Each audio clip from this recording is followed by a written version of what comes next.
The Buddhist Church of San Francisco welcomes their new Reverend, Reverend Melissa Opel. Nichi Bei writer Tomo Hirai and I visited with Reverend Opel to get her thoughts on becoming the next in a long line of head reverends at the Buddhist Church of San Francisco. I actually grew up on the west side of Washington, kind of in the Kent Auburn area. I had we moved around quite a bit as a kid, so got to be in several different little pockets there. Grew up in low-income housing, and my mom got a farm home loan when I was in the 8th grade, so we moved to a rural part of Western Washington called Black Diamond. Went to high school in Enumclaw, and then ended up in Eastern Washington on a partial music scholarship. So I went to Eastern Washington University. After graduating, Reverend Opel worked for AmeriCorps and Big Brother and Sister for a few years. Got to Spokane by pursuing a graduate degree and supported herself by managing a local bookstore called Auntie's Books. Eventually, her path led her to her last career in the secular world. And then just needed kind of a change after there was new ownership, and ended up working for a financial firm. And so I worked my way into a portfolio manager. And so I got to work with people's kind of stock and bonds and do trading. And Reverend Opel's spiritual journey has taken her through many faiths, starting with Catholicism and in recent years to evangelical Christianity.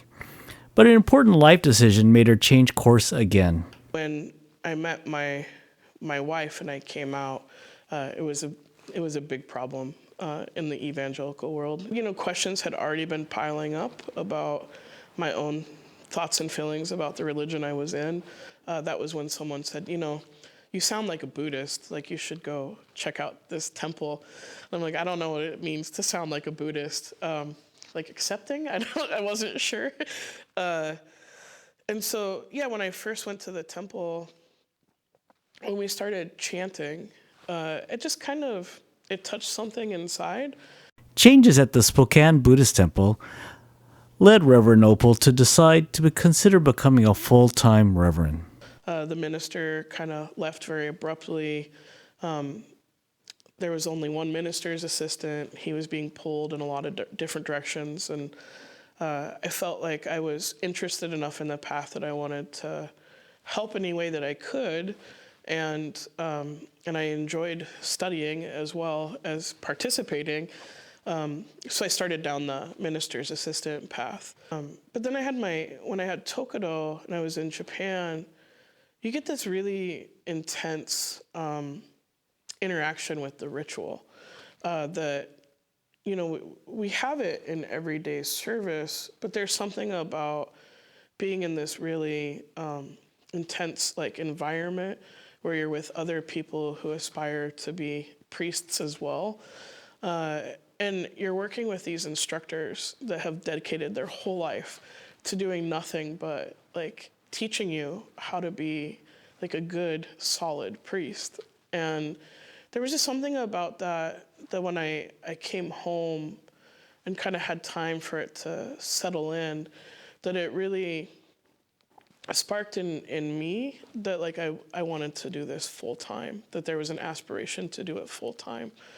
Unfortunately, with the resources of the Spokane Buddhist Temple, a full-time position was not realistic, which led her to the Buddhist Church of San Francisco. Bishop Harada and I started having conversations, and it was that kind of led to, and my supervisor in Seattle, Reverend Kusunoki, and kind of shared those thoughts with them and decided to go ahead and pursue full-time ministry. Actually, we talked about it before Kiyoshi happened, that he had hoped to assign me to San Francisco.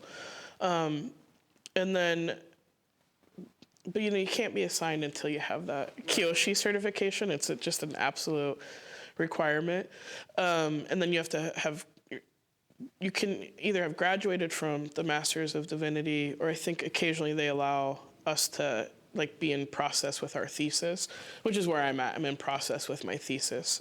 So we had that conversation before Kiyoshi, And then I actually came and visited in November after Kyoshi, so November of 2022. Met with the board, did service, kind of had that initial conversation. In addition to the religious aspect, no matter what, the resident minister has to get involved with some aspect of administration in conjunction with the board. So a lot of overlapping roles and trying to figure out, what needs to get done, but also what do each of these players want to do?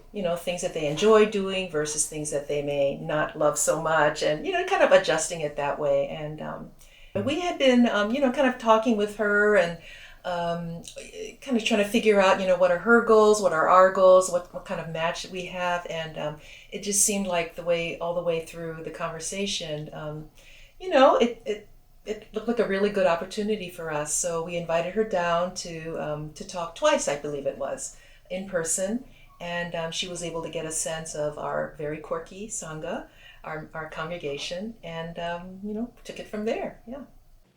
I think the hope had been for me to be in place by January 1, but when you've lived somewhere for 20 some odd years and kind of coming into the ministry for the first year, it was just too quick for us to make that happen. And so I had another interview with San Francisco after that, and then signed my contract, and then came down in March, and we announced it to the Sangha in March that I was going to be coming on as the resident minister, and then just kind of put the pieces in place after that.